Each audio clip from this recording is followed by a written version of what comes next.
வேளச்சேரியில் பூங்கா மற்றும் பார்க்கிங் அமைப்பதற்காக அரசு அங்க இருக்கக்கூடிய குடியிருப்புகளை அகற்றக்கூடிய பணியிற்காக நோட்டீஸ் வழங்கியிருக்கிறார்கள். அந்த நோட்டீஸை கண்டித்து பொதுமக்கள் தற்போது போராட்டத்தில் ஈடுபட்டு கொண்டிருக்கிறார்கள். குறிப்பாக வேளச்சேரி, ஜெகநாதபுரம், ராஜலட்சுமி நகர் உள்ளிட்ட பகுதிகளில் 80 ஆண்டுகளுக்கும் மேலாக வசிக்கக்கூடிய 850க்கும் மேற்பட்ட குடும்பத்தினரை அகற்ற நீர்வளத்துறை மற்றும் மாநகராட்சியின் சார்பில் நோட்டீஸ் வழங்கப்பட்டிருக்கிறது. ஆனால் 80 ஆண்டுகளுக்கு மேலாக வசிக்கக்கூடிய எங்களை ஏன் அகற்ற வேண்டும் என்ற ஒரு கோரிக்கையை அவர்கள் முன்வைத்து இன்று காலையிலிருந்து போராட்டத்தில் ஈடுபட்டு கொண்டிருக்கிறார்கள். அதன் நேரடி காட்சிகளை நமது ஒளிப்பதிவாளர் அஜய் உங்களுக்கு அளித்துக் கொண்டிருக்கிறார். அரசு தரப்பிலிருந்து பல்வேறு கட்டமான பேச்சுவார்த்தை என்பது நடத்தப்பட்டு கொண்டிருக்கிறது. ஆனாலும் போராட்டத்தை தொடராமல் பொதுமக்கள் தொடர்ந்து ஈடுபட்டு கொண்டிருக்கிறார்கள், கைவிடவில்லை. தற்போது இந்த போராட்டத்தில் ஈடுபடக்கூடிய நம்மோடு இருக்கிற அவர்களிடம் கேட்கலாம். வணக்கம்மா, எவ்வளவு நேரம் இந்த போராட்டம் நடத்திட்டு இருக்கீங்க? உங்களுடைய முக்கியமான கோரிக்கைகள் என்ன? காலையிலேருந்தே இருக்கோம் சார். நாங்கள் காலைல 8 மணிக்கே வந்துட்டோம் சார். எங்களுக்கு எங்கள் நிலம் எங்களுக்கு வேணும், சொந்தம். சாகிற வரைக்கும் இங்கே தான் இருப்போம். நாங்கள் 3-4 தலைமுறையாக இங்கே இருக்கோம். எங்கள் பாட்டி, எங்கள் அம்மா, நான், இப்போ என் பசங்க எல்லாம் இங்கே தான் படிக்கிறோம். வேறு எந்த இதுவும் கிடையாது எங்களுக்கு. இந்த இடத்த விட்டு நாங்கள் போக மாட்டோம். செத்தாலே இங்கே தான் சாவோம். எங்களுக்கு பட்டா வாங்கி கொடுக்குறேன்னு சொல்லிட்டு தான் ஓட்டு கேட்க வராங்க. ஆனால் எல்லாருமே வர்றது, எல்லா கட்சிக்காரங்க எல்லாமே வர்றது பட்டா வாங்கி தரேன், எல்லாம் வசதி பண்ணி தரேன் சொல்கிறாங்க. ஆனால் ஒன்றும் பண்ணுறதில்ல. பட்டாவும் எங்களுக்கு வேணும். இது ஏரின்னு சொல்கிறாங்க. இது ஏரி கரை. ஏரி அந்த பக்கம் இருக்குது. ஏரி அந்த பக்கம் இருக்கிறதுக்கெல்லாம் பட்டா கொடுத்துருக்காங்க. இந்த பக்கம் கொடுக்கறது இல்லை. எங்களுக்கு இப்போ பட்டா வேணும். எங்களுக்கு அதான் மெயின். இப்போ பட்டா கொடுத்தா தான் நாங்கள் இது பண்ணுவோம். தொடர்பாக நீங்கள் முறையாக வரி கட்டுறது எல்லாம் பண்ணிட்டு இருக்கீங்களா? கட்டின்னு இருக்கோம். வீட்டு வரி, தண்ணி வரி, இது கார்பரேஷன் வரி எல்லாமே கட்டின்னு இருக்கோம். ஏற்கனவே இந்த தொடர்பாக உங்கள் நோட்டீஸ் உங்களுக்கு முறைப்படி கொடுத்துருக்காங்களா? அவங்ககிட்ட என்ன சொல்லியிருக்கீங்க? அதெல்லாம் எதுவும் கொடுக்கல. இப்போதான் வந்திருக்காங்க, ஒட்டணும் அப்படின்னு சொல்லியிருக்காங்க. அதுக்கு தான் நாங்கள் இப்போ ஆர்ப்பாட்டம் பண்ணுறோம். இப்போ இந்த இடம் ஏரி இல்லை, ஏரி கரை. நீங்கள் எடுக்க வேண்டிய அவசியமே இல்லை. இங்கே போட்டு விட்றேன், கீட்டு விட்றேன்னு சொல்கிறீங்க. போட்டில் எங்களுக்கு தேவையில்லை. இங்கே இருக்கிறவங்கள எடுத்து அங்கே போட்டுட்டு போட்டு விட்டு நீங்கள் என்ன பண்ண போகிறீங்க? அப்போ அப்படின்னா ஏரியில் இருக்க பீனிக்ஸ் மால் அதையும் எடுக்க சொல்லுங்கள். எங்களுக்கு எங்கள் வாழ்வாதாரம் எங்களுக்கு வேணும். நாங்கள் இங்கே தான் இருப்போம். என் பசங்களாம் இங்கே தான் ஸ்கூலில் படிக்கிறாங்க. அதனால் இங்கேருந்து நாங்கள் போக மாட்டோம். அரசு அதிகாரிகள் உங்கள்கிட்ட பேச்சுவார்த்தை நடத்திருக்காங்களா? என்ன நடவடிக்கை எடுக்க போகிற சொல்கிறாங்க? எடுக்க போகிறோம் தான் சொல்கிறாங்க. மற்றபடி எதுவும் சொல்லலை. அதுக்காக தான் இந்த ஆர்ப்பாட்டம் நாங்கள் பண்ணிட்டு இருக்கோம். யாரும் இது வரைக்கும் பார்க்கவும் இல்லை. ஈவினிங் வரேன்னு சொல்லியிருக்காங்க. யாருன்னு தெரியல. அரசாங்கம் உங்களுக்கு என்ன பண்ணணும்? எங்களுக்கு இருக்கிற இடத்த எங்களுக்கு தக்க வச்சுக்கினா போதும். பட்டா கொடுக்கணும். எங்களுக்கு இது எடுக்க மாட்டேன்னு எங்களுக்கு சொல்லணும். அவ்வளோதான். அப்பா இருந்த கையோட இங்கே வந்தோம். ரெண்ட்டுக்கு தானே நாங்கள் இப்போ நாங்கள் ரெண்ட்டுக்கு தான் இருக்கோம். ஓனாலாம் கிடையாது. ஒரு அண்ணன் மாதிரி எங்களுக்கு அடாப்ட் பண்ணி எங்களை பார்த்து வரைக்கும் எங்களுக்கு எதனா ஒன்றா தான் நிற்பாங்க. அவரை தாண்டி இங்கே இருக்கவங்க எல்லாரும் எங்களுக்கு நல்ல ஒரு பழக்க வழக்கம் ஆகிட்டாங்க. எதனா ஒன்றா அப்பா இல்லை 2 பொம்பளை பசங்க வச்சு ஆம்பளை பசங்க எல்லா அண்ணனுங்களும் வருவானுங்க. எங்களுக்கு இந்த இடத்துல எந்த விதமான பாதுகாப்பு தொல்லையே கிடையாது. எல்லா ஏரியாவுக்கும் போனால் பொம்பளை பிள்ளைங்களை வச்சிருக்காங்க, ஆம்பளை பசங்க இருப்பானுங்க. அப்படி இங்கே இருக்க ஆம்பளை பசங்களே எங்களுக்கு பாதுகாப்பு தானா? எங்களுக்கு இந்த இடத்துல எந்த விதமான தொல்லையோ தொந்தரவோ யாராலையும் வந்ததே கிடையாது. ஒரு வயசு பொண்ணு இப்பவும் என் தங்கச்சி இருக்கா. எந்த விதமான தொல்லையும் கிடையாது. நாங்கள் யாருக்கிட்டையும் போய் எங்களுக்கு இது வேணும் அது வேணும் நாங்கள் கேட்டதும் கிடையாது. ஆக்சுவலாக நாங்கள் என்ன கேட்குறோம்னா, நீங்கள் ஆரம்பத்திலே இங்கே எங்களுக்கு எலெக்ஷன் பூத்து தனியாக கொடுத்துருக்க கூடாது. ஓட் ஐடின்னு இந்த அட்ரஸில் ஒன்றும் கொடுத்துருக்க கூடாது. அதே மாதிரி கரண்ட் பில்லும் கொடுத்துருக்க கூடாது, தண்ணியும் கொடுத்துருக்க கூடாது. எல்லாமே நீங்களே தான் கொடுத்தீங்க. இன்னைக்கு திருப்பி நீங்கள் 3 மாசத்துல காலி பண்ணணும், இடத்த எடுக்க போறோம்னா, சொந்த வீட்டில் இருந்தா வாடகை வீட்டில் இருந்தா என்னன்னா அது கஷ்டம் தானே எங்களுக்கு. நாங்கள் எங்கே போனோம் நாளைக்கு கஷ்டப்பட போகிறது நாங்கள் தானே. சொல்லிட்டு ஓட்டு கேட்குற அன்னைக்கு பார்க்கணுமே. எல்லாரும் வர்றது என்ன, பூ போட சொல்றது என்ன, கைத்தட்ட சொல்றது என்ன, உங்களுக்கு இதை பண்றோம் அதை பண்றோம், ஆர்த்தி எடுக்க சொல்றது எல்லாம் பண்ணீங்க. இன்னைக்கு நாங்கள் இங்கே நடுத்தூரில் நிற்கிறோம். எங்களை யாருமே இன்னமும் பார்க்கல. எதுக்காக தான் இந்த போராட்டத்தை பண்றீங்க, என்னதான் உங்களுக்கு பிரச்சனைன்னு கேட்கணும். இல்லைனா எதுவுமே கேட்கல. ஓகே, எங்க சைடில் கூட தப்பா கூட இருக்கட்டும், தப்பே கூட இருக்கட்டும், நீங்க பேசுங்க. ஏன் வரமாட்டீங்க? சும்மா மீடியாக்காரங்க வர்றதும் ஒரு கட்சிக்காரங்க வராங்க, ஆறுதலுக்கு 2 வார்த்தை பேசுறாங்க, கைத்தட்ட வாங்கின்னு போயிடுறாங்க. அவ்வளவுதானே எங்களுக்கான மதிப்பு மரியாதை. ஒரு ஓட்டுக்கு அவ்வளவுதான் வேல்யூவா? அப்போ உங்களுக்கு ஓட்டு முக்கியம். அப்போ வந்தவங்க என்ன கேட்கறாங்கன்னா, இங்க எவ்வளவு குடும்பம் இருக்குன்னு கேக்குறீங்க, இத்தனை ஓட்டு இருக்குன்னு கேக்குறீங்க. உங்களுக்கு என்ன தேவைன்னு யாருமே கேட்க மாட்டாங்கண்ணா. இன்னைக்கு வரைக்கும் நாங்க எங்களுக்கு வீடு வேணும், எங்களுக்கு பர்மனன்ட் பண்ணி கொடுங்க, இதை பண்ணி கொடுங்க, அதை பண்ணி கொடுங்க. நாங்க இதுக்கு எதுக்கு நான் ஓட்டு போடணும்? இதுக்கு தான் நாங்க ஓட்டு போடுறோம் ஒரு கவர்மெண்ட்டுக்கும்.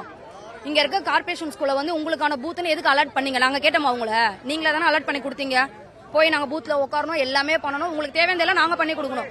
எங்களோட தேவை ஒண்ணு தானா. எடுக்காதீங்க, விட்டுருங்க. பாதிக்கா இருந்தா பரவாயில்ல, பாதிப்பு இல்லைன்னு அவங்களுக்கே தெரியுது இல்ல. அதை ஏன் நீங்க இதை டார்கெட் பண்ணிட்டே இருக்கீங்கன்றத எங்களோட கோரிக்கைண்ணா. வேண்டாம், விட்டுருங்க. ஒரு ஃப்ரெண்டாவோ ஒரு அக்கா தங்கச்சோ ஒரு அண்ணன் பேசும்போது பார்க்கணும், அம்மா ஓட்டு போடுங்க, அண்ணனா நினைச்சு ஓட்டு போடுங்க, மாமாவும் மச்சான் எல்லாம் நினைச்சு ஓட்டு போடுன்றீங்க. இன்னைக்கு அதே மாமா மச்சான் அண்ணன் தம்பி புள்ள யாருமே பார்க்க மாட்டீங்களே. ஏன் எங்களுக்கு எல்லாம் அவசியமே இல்லைண்ணா. இப்போ மழை வந்தாலும் எங்களுக்கு இன்னைக்கு இந்த ரிசல்ட் தெரியாம நாங்கள் இங்கே வந்து நகரதா இல்லைண்ணா. எவ்வளோ பெரிய பிரச்சனையானாலும் பரவாயில்ல. இந்த கார்பரேஷன் ஸ்கூல்ல இந்த ஏரிக்கரையிலனா அந்த ஸ்கூல் காலினா போய் ஸ்கூல்ல போய் செக் பண்ணி பாருங்க. எல்லா ஸ்கூலும் நல்லபடி இந்த எண்ட்ல இருந்து லாஸ்ட் வரைக்கும் சும்மா எண்ட்ல பாக்குறோம். அதே மாதிரி அந்த லாஸ்ட்ல மீட்டிங் நடக்குது அங்க பாக்குறாங்க. நடுப்பட்ட முறையில யாருமே போய் பார்க்க மாட்டாங்க. ஒரு வீட்டு சந்துக்குள்ளேயும் ஒரு மீடியாக்காரங்களாவது போய் பாருங்களா, எத்தனை குடும்பங்கள் இருக்கு, எவ்வளவு நடுத்தர மக்கள் வாழ்றாங்க அப்படின்னு யாருமே அதை பத்தி யோசிக்கவும் மாட்டாங்க, பேசவும் மாட்டோம். எடுக்கணும் இடிக்கணும். இப்போ என்ன சொல்றாங்கன்னா ஃபைனலா நீங்க ஒத்துழைச்சிங்கன்னா ஓகே, இல்லைனா பிரச்சனை பெருசாகும். நாங்க ஏன் ஒத்துழைக்கணும்? நாங்க என்ன தப்பு பண்ணோம் உங்களுக்கு ஒத்துழைக்க? எங்களோட கோரிக்கை அதான். நாங்க யாரும் ஒத்துழைக்கவும் மாட்டோம்.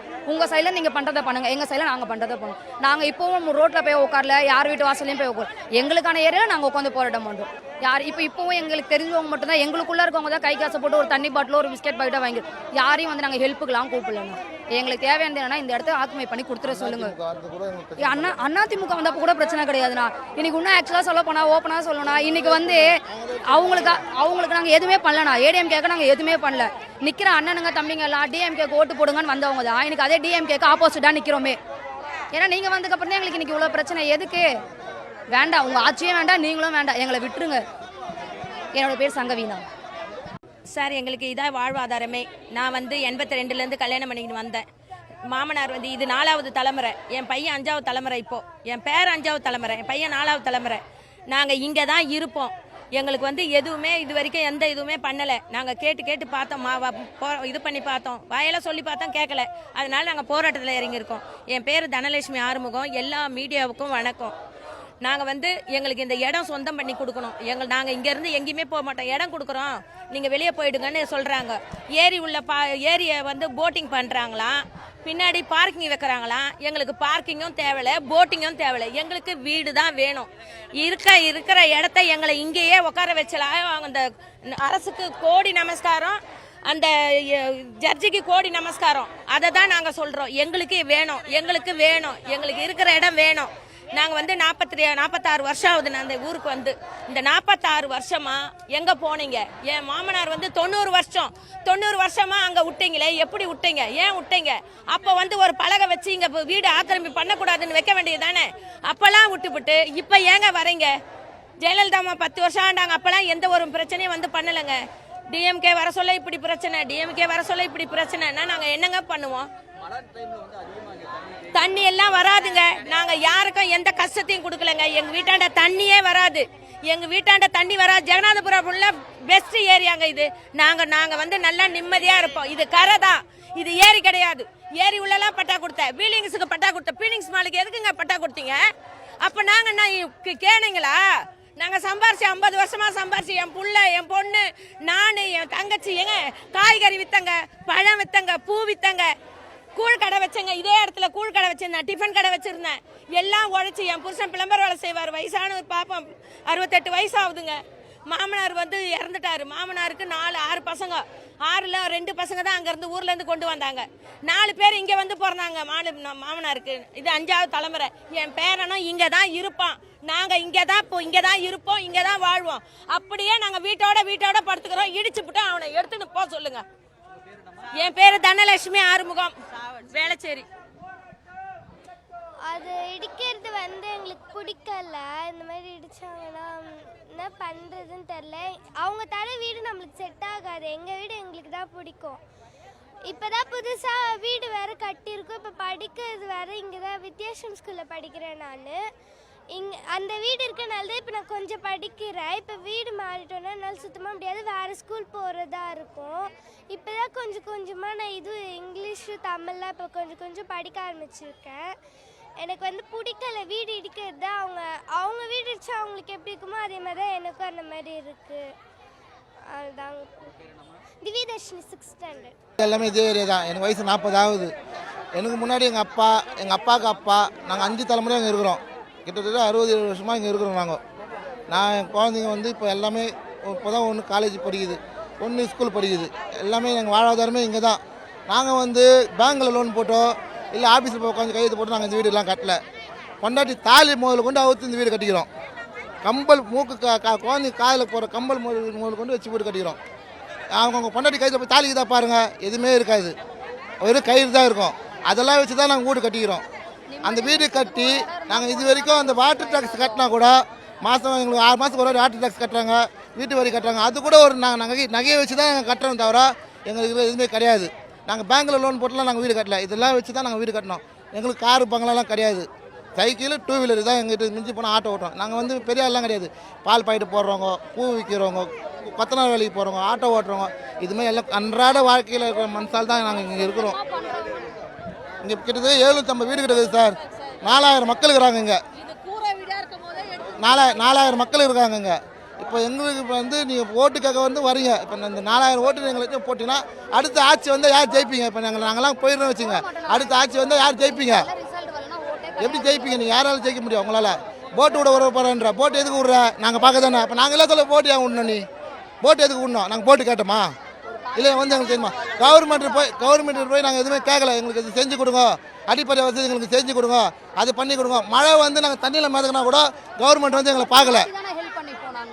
மாற்றி மாற்றி பக்கத்து வீடு அக்கத்து வீட்டுக்காரங்க தான் சோறாக்கி கொடுத்துட்டு எங்களை பார்த்துன்னுக்குறாங்க. புரிஞ்சுங்களா? நாங்கள் வெள்ளத்தில் இருந்தால் கூட யாரும் வந்து எங்களை பார்க்கல. அதாவது 10 வருஷமாக நாங்கள் இருந்தோம் ஏடிஎம் காட்சியில். ஏடிஎம்காரங்க வந்து எங்களுக்கு கூட ஒரு வாரத்தை கூட வந்து நீங்கள் காலி பண்ணுங்க, இடிக்க வராங்க, இல்லை இது பணம் கொடுங்க, அது பணம் கொடுங்க, அவங்க கூட வந்து எங்களுக்கு கெடுதல் கிடையாது. புரிஞ்சுங்களா? அதனால் வந்து இந்த ஆட்சி வந்து எங்களுக்கு ரொம்ப தலைவலாச்சு. அதாவது ஆப்பு நாங்களே வச்சுக்கணும், இதான் விஷயம். நாங்களே ஓட்டு போட்டு நாங்களே ஆப்பு வச்சுக்கணும். மணிகண்டன் நாங்கள் இருக்கோம் சார். இப்போ எனக்கு 38 வயசு ஆகுது சார். கூரை வீடாக எடுக்கணும்னு முடிவு பண்ணவங்க கூரை வீடாக இருந்ததில்ல, அப்பயே எடுத்துருக்கலாம். நாங்கள் ஏதோ கஷ்டப்பட்டு எங்களால் முடிஞ்ச அளவுக்கு வீடு கட்டி வச்சுருக்கோம். இப்போ வந்து எடுக்கிறோம், நாங்கள் போட்டு விட போகிறோம், பார்க்கிங் விட போகிறோம், எங்களுக்கு இடம் வேணும்னா நாங்கள் எப்படி கொடுப்போம் சார்? நாங்கள் எவ்வளோ கஷ்டப்பட்டு கட்டியிருக்கோம். எடுக்கணும்னு முடிவு எடுத்தவங்க கூரை வீடாக இருக்கும் போது எடுத்துகிட்டு போயிட்டு தான் பிரச்சனை கிடையாது. நாங்கள் ஒவ்வொருத்தரும் கூலி வேலை செஞ்சு வீட்டு வேலை செஞ்சு நாங்கள் வீடு கட்டி வச்சுக்கிறோம். இப்போ வந்தாக்கும் நாங்கள் ஏரியில் இல்லை, நாங்கள் இருக்கிறது ஏரிக்கரை. ஏரியில் இருக்கிறவங்க தண்ணியில் இருக்கிறவங்களாம் பட்டா கொடுத்துருக்காங்க. நாங்கள் ஏரி கரையில் இருக்கிறோம், எங்களுக்கு இது வரைக்கும் பட்டா கொடுத்து கிடையாது. எங்கள் பாட்டி காலத்துல தான் பட்டா கிடையாது. நாங்கள் 4வது தலைமுறை நாங்கள் இருக்கோம், எங்களுக்கு இன்னும் பட்டா கொடுக்கல. எங்களுக்கு பட்டாவும் நாங்கள் எதுவும் போய் கேட்கவும் இல்லை. அவங்கள வந்து நாங்கள் மழை பெஞ்சா கூட தண்ணி வருது இன்னும் வந்து நாங்கள் போய் அவங்களுக்கு டார்ச்சர் பண்ணுறது எதுவும் கேட்க கிடையாது. எங்களை வந்து இப்போ எதுக்கு எடுத்துகிட்டு போயிட்டு வேறு எங்கேயாவது எங்களை கூட்டு போய் விட்டா நாங்கள் எப்படி பொழைப்போம்? நாங்கள் எப்படி எங்கள் பிள்ளைங்க எப்படி ஸ்கூலுக்கு போவோம், படிக்கும்? இங்கே ஸ்கூல் பக்கத்தில் இருக்குது, எங்கள் பிள்ளைங்களாம் இங்கே படிக்குது. என் 2 பசங்க படிக்கிறாங்க, ஸ்கூலுக்கு போகிறாங்க. இப்போ மாற்றி வேறு ஸ்கூலுக்கு போட்டால் அதுக்கு படிப்புலாம் என்ன வருது? இங்கே இருக்கிற மாதிரி எல்லா ஏரியாவும் இருக்குங்களா? சொல்லுங்கள் பார்க்கலாம். நாங்கள் போக மாட்டோம். நாங்கள் இத்தனை வருஷமாக 3-4 தலைமுறை இங்கே இருந்துட்டு எங்களை போக சொன்னால் நாங்கள் போக மாட்டோம். நாங்கள் வந்து இன்னைக்கு நேற்றுக்குன்னு வந்து இங்கே இல்லை. நாங்கள் திடீர்னு வந்து இப்போ நாங்கள் ஊரை வந்து நாங்கள் இல்லை. நாங்கள் 4வது தலைமுறை நாங்கள் இருக்கோம். இப்போ எங்களை வந்து போக சொன்னால் நாங்கள் எப்படி சார் போவோம்? எங்களால் போக முடியாது சார். போட்டு ஊற வசதி எங்களுக்கு தேவையில்லை, போட்டும் தேவையில்லை, எங்களுக்கு ஒன்றும் தேவையில்லை. எங்களை இருக்கிற வீடு அப்படியே விட்டாவே எங்களுக்கு போகிறோம். அமுதா என் பேர். எங்கள் வீடு இங்கே தான் அங்கிள் இருக்குது. நான் இங்கே கேவி ஐஐடியில் தான் படிக்கிறேன். எங்கள் தாத்தா எங்கள் பாட்டி கொடுத்து, எங்கள் பாட்டி அப்பா கொடுத்து இப்போ நாங்கள் வரைக்கும் இங்கே தான் இருக்கோம். நான் இங்கே தான் ஸ்கூல் படிக்கிறேன், என் தங்கச்சி இங்கே தான் படிக்கிறா. எங்கள் வீட்டில் கொடுத்துன்னு இருக்கிறவங்களாம் எங்கள் வீட்டு வேலை செய்கிறாங்க.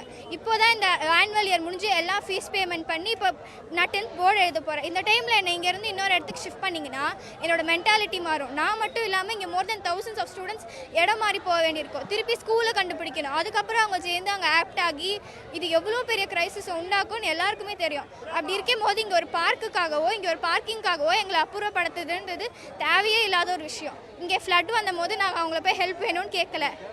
நாங்கள் தான் இங்கேருந்து எவ்வளோ பேருக்கு ஆர்கனைசேஷன் க்ரியேட் பண்ணி சாப்பாடு கொடுத்துருக்கோம். என் ஸ்கூலில் இப்போ இங்கேருந்து நான் இவ்வளோ வருஷம் இங்கே இருக்கேன். இப்போ திடீர்னு என்னை எடுத்துகிட்டு போய் இமிக்ரேட் பண்ணும்போது எவ்வளவோ டிப்ரெஷன்ஸ் உண்டாகும். இப்போ நான் 10th எழுதுனேன், என்னோட ரிசல்ட் போகுது, எனக்கு காலேஜ் கிடைக்காது. இப்போ எங்கள் அப்பா இங்கே தான் வேலை பார்க்குறாரு. இங்கேருந்து ஒரு இடத்துக்கு ஷிஃப்ட் ஆகும்போது இப்போது எங்கள் வீட்டு மேலே இருக்கிறவங்க வேலை செய்கிறவங்க, வீட்டு வேலை செய்கிறவங்க இங்கேருந்து அங்கே போனால் அவங்க எந்த வேலைக்கு போவாங்க? டிஸ்ட்ரிக்ட்லேருந்து டிஸ்ட்ரிக்ட் மாறணும். இப்போ நாங்கள் ஷிஃப்ட் பண்ணணும், வீடு கண்டுபிடிக்கணும், இவ்வளோ விஷயங்கள் இருக்குது. இப்படி நீங்கள் திடீர்னு இப்போ வந்து காலி பண்ணுங்கன்னா நாங்கள் எங்கே போவோம்? இங்கேருந்து நாங்கள் எலக்ட்ரிசிட்டி பில், டேக்ஸ், ட்ரைனேஜ் எல்லாமே கட்டுறோம். இது ரொம்ப பெரிய கஷ்டம். விசேஷா. வணக்கம், என் பேர் வெங்கடேசன். நான் இங்கே இருக்கக்கூடிய சசிநகர் ஏரிக்கரை குடிசை பகுதியில் குடியிருந்து வர்றேன். தொடர்ந்து இந்த பகுதியில் தான் நாங்கள் 3 தலைமுறையாக குடியிருந்துக்கிட்டு இருக்கோம்.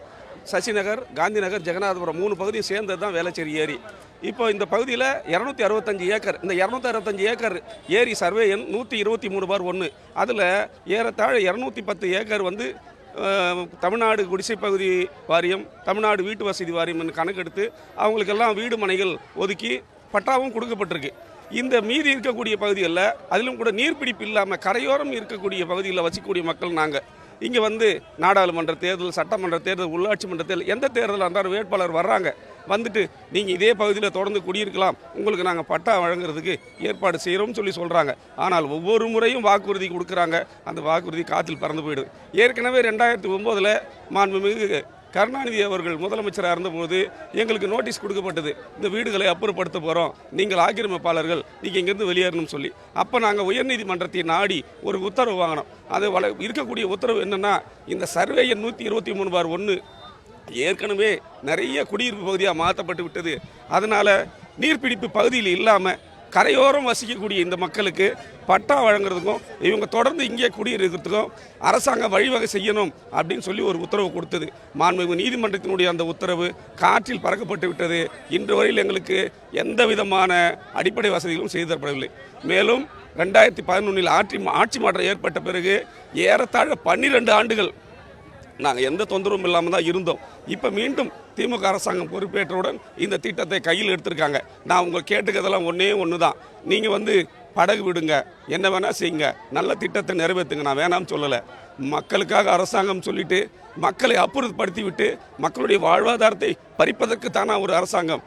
அதை தான் நான் கேட்குறேன். இங்கே உள்ள மக்கள்லாம் வரி கட்டுறோம் சார், வீட்டு வரி கட்டுறோம், கழிவுநீர் வரி கட்டுறோம், அரசாங்கத்துக்கு எல்லா வகையான செய்கிறோம். ஆதார் கார்டு கொடுக்குறீங்க, ரேஷன் கார்டு கொடுக்குறீங்க, ஓட்டர் ஐடி கொடுக்குறீங்க, கேஸ் இணைப்பு கொடுக்குறீங்க, மின் இணைப்பு எல்லாத்தையும் கொடுத்துட்டு உனக்கு இங்கே வாழறதுக்கு உரிமை இல்லை மட்டும் சொன்னால் எப்படி சார்? நாங்களும் தமிழ்நாட்டில் தானே வாழறோம், தமிழ்நாட்டில் பிறந்து வாழறோம். நாங்கள் வந்து ஆக்கிரமிப்பாளர்கள் அப்படின்னு சொல்கிறேன். பாகிஸ்தான்லேயும் சைனாவிலேருந்து தான் வந்தோம். மீண்டும் ஒரு முறை நான் மாண்புமிகு முதல்வர் அவர்களை கேட்டுக்கொள்கிறேன், நீங்கள் இந்த பகுதியிலுடைய மக்களுடைய வாழ்வாதாரத்தை கணக்கில் கொண்டு கருணை உள்ளத்தோட இந்த திட்டத்தை கைவிட்டு நாங்கள் இங்கேயே தொடர்ந்து குடியிருக்க வழிவகை செய்யுமாறு மாண்புமிகு முதல்வர்களை மன்றாடி கேட்டுக்கொள்கிறோம். நான் இங்கே வந்து எங்கள் தாத்தாவோட தலைமுறையிலேருந்து இங்கே தான் இருக்கோம். இப்போ வந்து இது என்னோட ஜென்ரேஷனாக இருக்குது. இப்போ வந்து என்னோட ஜென்ரேஷனில் வந்து இப்போ இந்த வீடெலாம் எடுக்கணும்னு சொல்கிறாங்க. இங்கே இருக்கவங்க அத்தனை பேரும் ஸ்பெஷலும் இருக்குது, சுகருக்கு எல்லாருக்கும் எல்லாமே இருக்குது. அவளும் இட்டு வந்து இங்கே உட்காந்துட்ருக்காங்க. நீங்கள் உட்காந்துட்டு இருக்கும்போது இந்த வீட்டில் எடுக்கணும்னு சொல்லிட்டு என்ன நாயம் இதெல்லாம் சொல்லுங்கள். அதுவும் இல்லாமல் இந்த இடம்லாம் வந்து கரைக்கு மேலே தான் இருக்க, கட்டி கரைக்குள்ளே எதுவும் கிடையாது. அதுவும் இல்லாமல் நாங்கள் ட்ரைனேஜ் வரி கட்டுறோம், மெட்ரோ வாட்டர் வரி கட்டுறோம், வீட்டு வரி கட்டுறோம், எல்லாமே நாங்கள் கட்டிகிட்ருக்கோம். நீங்கள் சடனாக வந்து இங்கே எல்லாமே எடுக்கணும்னு சொல்லும் போது மக்கள் என்ன பண்ணுவாங்க, இங்கே இருக்க சின்ன குழந்தைங்க வந்து உட்காந்து காலைல படிப்புக்கு போகிற குழந்தைங்க நீங்கள் உட்காந்துட்டு இருக்குங்க. அவங்களும் என்ன இது சொல்லுங்கள், அவங்களாம் பார்த்தா எப்படி தெரியுது? இப்போ எடுத்துகிட்டு போய் வேறு இடத்துக்கு போடும்போது அந்த குழந்தைங்க என்ன பண்ணுவாங்க, எங்கே போய் படிக்கோங்க? அவங்க என்ன சொல்கிறாங்கன்னா, இந்த இடத்துக்கு நாங்கள் போக மாட்டோம், இந்த படிப்போம் சொல்லிட்டு குழந்தைங்க சொல்கிறாங்க. தவிர அது குழந்தைங்களுக்கு இருக்க அறிவு ஏன் உங்களுக்கு இருக்க மாட்டேங்குது? இங்கே இருக்க வீடியோ எடுக்கணுன்றீங்க, அதுவும் இந்த 2 பிளாக் மெயின் பண்ணி நீங்கள் சொல்கிறீங்க. அப்போ நாங்கள் இந்த 2 பிளாக் என்ன பண்ணாங்க உங்களை சொல்லுங்கள், என்ன இந்த 2 பிளாக் என்ன பண்ணாங்க உங்களை? ஏன்னா நாங்கள் தப்பு பண்ணோமா? கிடையாது. இப்போ நீங்கள் எடுத்துகிட்டு போய் விட்ற ஏரியில் எல்லாமே இருக்குது, கஞ்சா இருக்குது, எல்லாமே ஏதோ இருக்குது, ஓகேங்களா? இப்போ நான் தனியாக வரணும், எப்படி நான் வருவேன்? இப்போ இந்த ஏரியாவாக இருந்துச்சுன்னா நான் தனியாக வரல, இங்கே எல்லாம் சப்போர்ட்டுக்கு இருப்பாங்க. நான் எனக்கு எதாவது ஒன்று ஆச்சு இப்போ எல்லாம் சப்போர்ட்டுக்கு இருப்பாங்க. எனக்கு யாரும் ஒருத்தவங்க இருக்க எல்லாம் மாட்டாங்க சொல்ல, எல்லாம் சப்போர்ட்டுக்கு இருப்பாங்க. எனக்கு எல்லாம் தெரிஞ்சவங்க எல்லாம் சப்போர்ட்டுக்கு இருப்பாங்க. நான் இப்போ ஒன் டே காலேஜுக்கு போகிறேன், நான் வீட்டுக்கு வர மணி 7:30 கிட்ட ஆகிடுது. இப்போ இந்த ஓகே, இந்த இடம்னா எனக்கு ஓகே, நம்மளுக்கு தெரிஞ்ச இடம் வந்துடலாம் போகலான்னு சொல்லிட்டு நான் இருப்பேன். இப்போ அதே மாதிரி நான் வேறு இடத்துக்கு போயிட்டு அந்த இடத்துல நான் நைட் வரும்போது எனக்கு என்ன நடக்க யாருக்கு தெரியும்? எதுவுமே தெரியாது. ஏன்னா எல்லாருக்கும் தெரியும், இங்கே இருக்கவங்க யாரோ வந்து காசு கையில் வச்சுட்டு வீடு கட்டல, எல்லாரும் வந்து கூலி வேலை, ஆட்டோ, எது காய்கறி பழம் விற்று வீடு கட்டிட்டு இருக்காங்க, சரிங்களா? இப்போ ஒருத்தருக்கு வந்து ஒரு ஆட்டோ ஓட்டினாங்கன்னா ஒரு 4 ஃப்ளோ கொஞ்சம் அவங்களுக்கு 200 கையில் கிடைக்கும். அந்த 200 தான் ரன்னே பண்ண ஃபேமிலி, வேறு எப்படி ரன் பண்ண முடியாது? இப்போ எங்கள் அப்பா வந்து படிக்க வைக்கிறேன்னா ஒரு வாரமாக அந்த ஆட்டோ ஓட்டினா அவருக்கு 1000 ரூபா கிடைக்கும் கையில். அப்போ அந்த 1000 ரூபா சேர்த்து வச்சு ஃபீஸே கட்டினார் அவரு. ஏன்னா வேறு எப்படி கட்ட முடியாது எங்கள் அப்பா வேலை. இங்கே இருக்க அத்தனை பேர் மக்களுக்கும் அதே நிலமை தான் சார். இங்கேருந்து யாரும் போக மாட்டாங்க. இப்போ இந்த இடத்த எடுத்துகிட்டு இங்கே எதுக்கு போட்டு விட போகிறேன்றீங்க? நாங்களாம் போகணுமா? இப்போ நீங்கள் இடத்துல போட்டு விடணுமா சொல்லுங்கள்? நாங்கள் எதுக்கு போகணும்? நீங்கள் எதுக்கு இந்த இடத்துல போட்டு விடணும்? இந்த இடத்துல போட்டு முக்கியமா? இந்த இடத்துல பார்க்கு முக்கியமா சொல்லுங்கள்? ஏன் இங்கே இருக்க பார்க் பத்தாதா? இந்த ஏரியா இருக்க பார்க் பத்தாதா? போட்டு பத்தாதா? எதுவுமே பத்தாதா உங்களுக்கு? இங்கே இருக்க இந்த மெயினாக எடுத்து தான் உங்களுக்கு போட்டு விடணுமா? அப்படி தான் கேட்குறாங்க. எல்லாருமே அதான் கேட்குறாங்க, இந்த இடத்த எடுத்து தான் நீங்கள் போட்டு விடணுமான்னு கேட்குறாங்க. அப்படியே எதுக்கு எடுக்கணும்? எதுக்கு போட்டு விடணும்? நாங்களாம் போயிட்டு அப்படின்னு எதுக்கு போட்டு விடணும்? நாங்கள் இருக்க தான் இங்கே போட்டு விடுறீங்க. நீங்கள் என்ன சொன்னீங்க? நாங்கள் சென்னை மக்களுக்கு தான் போட்டு விடுறீங்க. நாங்கள் எல்லாரும் போயிடுறோம், அப்போ எதுக்கு நீங்கள் போட்டு விடுறீங்க? எதுக்கு போட்டு விடுறீங்க? ஏன் போட்டு விடுறீங்க? தேவை தருங்க, எங்களுக்கு போட்டே தேவைப்பா, எங்களுக்கு வந்து இந்த இடம் நினச்சிதான் எங்களுக்கு போதும்னு சொல்லிட்டு நாங்கள் எல்லாரும் சொல்கிறாங்க. ஏன் அதே மாதிரி தான் சொல்கிறேன், எனக்கு வந்து இந்த போட்டு அது இது எங்களுக்கு எதுவும் தேவை. எங்கள் அப்பா தான் படிக்க வைக்கிறார், நான் படிக்கணும், அதுவும் இந்த இடத்துல தான் படிப்பேன், வேறு எந்த நான் போய் படிக்க மாட்டேன். அதே மாதிரி எல்லா குழந்தைங்களும் இந்த இடத்துல தான் படிக்கும், வேறு எந்த படிக்காதுங்க. இந்த இடத்துல நீங்கள் ஏதோ எடுக்கவும் கூடாது. ஏன்னா அது வந்து எல்லாம் இங்கே இருக்கும்போது இங்கே எப்படி எடுப்பீங்க? ஏன்னா இப்போ எல்லாரும் வந்து காசு வந்து சும்மா போட்டு கட்டல, எங்கேயுமே கட்டல, எல்லாரும் அவங்க உழைப்பாக தான் கட்டியிருக்காங்க. இங்கே சின்ன கடை கூலி கடை போட்டு கூட இது பண்ணிட்டு இருக்காங்க எல்லாருமே. ஒரு பேக்கெட் வாட்டர் பேக்கெட் விற்றா தான் உங்களுக்கு 5 ரூபாவே கிடைக்கும். அந்த மாதிரி பண்ணிட்டு இருக்காங்க போது நீங்கள் சடனாக எடுக்கும்போது சொல்லும்போது என்ன ஆகும்? இத்தனைக்கும் எல்லாரும் எல்லாம் கட்டுறாங்கல்ல, ஏன்னா ஒருத்தராச்சும் கட்டாமல் இருக்காங்களா? நீங்கள் கட்ட போனால் சொல்லிக்கலாம், வேணாமா கட்டாதீங்க, இந்த இடத்த எடுக்க போகிறோம்னு சொல்லிட்டு சொல்லியிருக்கலாம். அப்படி யாருமே சொல்லலை. எல்லாத்தையும் வாங்கி வச்சுட்டு இந்த இடத்த எடுக்க போனால் எப்படி நாங்கள் எல்லாம் ஒத்துப்பாங்க சொல்லுங்கள்? எல்லாரும் அவங்க உழைப்பச்சு தான் கட்டிட்டு இருக்காங்க. எப்படி இந்த இடத்த விட்டு யாரும் போக மாட்டாங்க சார். யாரும் இந்த இடத்த விட்டு எங்கேயும் நவரவும் மாட்டாங்க. ஏன்னா அவங்க கஷ்டம் அவங்களுக்கு. ஏன்னா அவங்க வீட்டை அவங்க வயசானவங்க இருக்காங்க சார். எப்படி சார் கூப்பிட்டு போவாங்க? எங்கே சார் கூப்பிட்டு போவாங்க வயசானவங்கள? நீங்கள் கொடுக்குற இடம் அவ்வளோ மோசமான இடத்துல கொடுக்குறீங்க. கேட்டால் சரி பண்ணுறேன்னு சொல்கிறீங்க. எப்படி சரி பண்ண முடியும்? எப்படி நீங்கள் சரி பண்ணாலும் பசங்க கரெக்டாக இருப்பாங்களா? பசங்க சரியாவானுங்களா? கிடையவே கிடையாது. ஏன்னா பசங்க அப்படிப்பட்டவனும் கிடையாது. அவங்க ஒரு இதுவும் முக்கியம் அதில் போயிடுவானுங்க எப்படி இருந்தாலும். அதை நீங்கள் சரி பண்ணவே முடியாது. இப்போ இந்த ஏரியாவில் 7:30 மணிக்கு இல்லை 10 மணிக்கு நான் வரலாம், எனக்கு சப்போர்ட் இருக்குது. இதை நான் ஏரியா என்ன எங்க சப்போர்ட்டே கிடையாது. இப்போ எனக்கு எதனா ஆச்சா கேட்கறது நாதி கிடையாது. அதே மாதிரி தான் இங்கே இருக்க பசங்களுக்கு எதனா ஆச்சா கேட்க நாதி கிடையாது. இந்த ஏரியாவுக்கு எங்கள் நாதி இருக்குது சார். இந்த ஏரியாவுக்கு நாங்கள் எங்கேயும் போக மாட்டோம். இந்த ஏரியா மட்டும் தான் எங்களுக்கு, வேறு எந்த ஏரியாவும் கிடையாது. அதே மாதிரி இங்கே இருக்கவங்க எல்லாரும் இதே மாதிரி தான் சொல்லுவாங்க, இந்த ஏரியா மட்டும் அவங்களுக்கு, வேறு எந்த ஏரியாவும் அவங்களுக்கு கிடையாது. ஏன்னா நாங்கள் எந்த தப்பும் பண்ணல, எதுவும் பண்ணல. இந்த இடத்த விட்டு நீங்கள் போட்டு விடணும்னா எதுக்கு போட்டு விடுறீங்க? நாங்கள் போட்டு விட்டாலும் இங்கே தான் இருப்போம், போட்டு விடாமல் இங்கே தான் இருப்போம். நீங்கள் எப்படி நாங்கள் போட்டு விடுறோம்? நாங்கள் எல்லாரும் பார்க்குறோம் தான் சொல்கிறாங்க. பார்க்கலாம் சார், நாங்களும் பார்க்குறோம் சார். ஏன் இந்த இடத்த நாங்கள் எடுக்கணும்? எதுக்கு நாங்கள் எடுக்கணும்? நாங்கள் ஏரிக்குள்ளேயா இருக்கோம்? இல்லை ஏரி கரையில் தான் நாங்கள் எல்லாம் வாழ்ந்துட்டு இருக்கோம். ஏரிக்குள்ளே நாங்களும் வாழ்ந்துட்டு இல்லையே, ஏரி கடமையில தான் எல்லாம் வந்துட்டு இருக்கோம். ஏன்னா ஒருத்தர் ஏரிக்குள்ளே இருக்கீங்க காட்ட சொல்லுங்க, மேப்பில் காட்ட சொல்லுங்க. ஏரிக்கா அந்த பக்கம் இருக்கவங்களாம் பட்டா கொடுத்துருக்கீங்க உங்களுக்கு தெரிஞ்ச அளவுக்கு. ஏரி கரையில் இருக்கவங்க ஏன் பட்டா கொடுக்கலாங்கன்னு அப்படின்னா உங்களுக்கு எங்களை பார்த்து எப்படி தெரியுது? ஏரிக்குள்ளே இருக்க அந்த பக்கம்லாம் பட்டா உங்களுக்கு கொடுக்க தெரிஞ்ச உங்களுக்கு, ஏரி கரையில் நாங்கள் இருக்கோம், எங்களுக்கு ஏன் ஒரு பட்டா நீங்கள் தரலாங்க? என்ன பண்ண உங்களுக்கு? நாங்கள் எதனா வரி கட்டாமல் இருக்கோமா? எல்லாம் கட்டித்தானே நாங்கள் இருக்கோம். யாரா கட்டாமல் இருக்காங்களா? அதோ இவங்களாம் சைனை விற்று கட்டியிருக்காங்க வரி. யாருக்கு தெரியும் சொல்லுங்கள்? அவங்க கஷ்டம் அவங்களுக்கு தெரியும் சார். யாருக்கும் இது கிடையாது. அந்த மாதிரி தான் சார். இந்த இடத்துல யாரும் போக மாட்டாங்க, யாரும் நவர மாட்டாங்க. எங்கள் மதுஸ்ரீ சார். குறிப்பாக இந்த பகுதியில் வசிக்கக்கூடிய பொதுமக்கள் ஏரி கரையின் அருகில் வசிப்பதாக தெரிவித்திருக்கிறார்கள். ஆனால் ஏரிக்குள் கட்டிருக்கக்கூடிய வீடுகளுக்கு பட்டா முறைப்படி வழங்கப்பட்டிருப்பதாகவும், ஆனால் ஏரி கரையில் இருக்கக்கூடிய எங்களுக்கு முறையாக பட்டா வழங்கப்படவில்லை என்ற ஒரு கோரிக்கையை தான் இந்த பகுதி மக்கள் முன்வைத்திருக்கிறார்கள். இது தொடர்பாக கிட்டத்தட்ட 10 ஆண்டுகளுக்கு மேலாக பட்டா கேட்டு இந்த பகுதிக்குரிய பொதுமக்கள் தொடர்ந்து அரசாங்கத்திடம் கோரிக்கை வைக்கிறார்கள். ஆனால் பட்டா வழங்கப்படாமல் இழுத்தெடுக்கக்கூடிய ஒரு நிலையாகத்தான் அரசு அதிகாரிகள் செய்து வருவதாக இந்த பகுதி மக்கள் தொடர்ந்து குற்றம் சாட்டை முன்வைக்கிறார்கள்.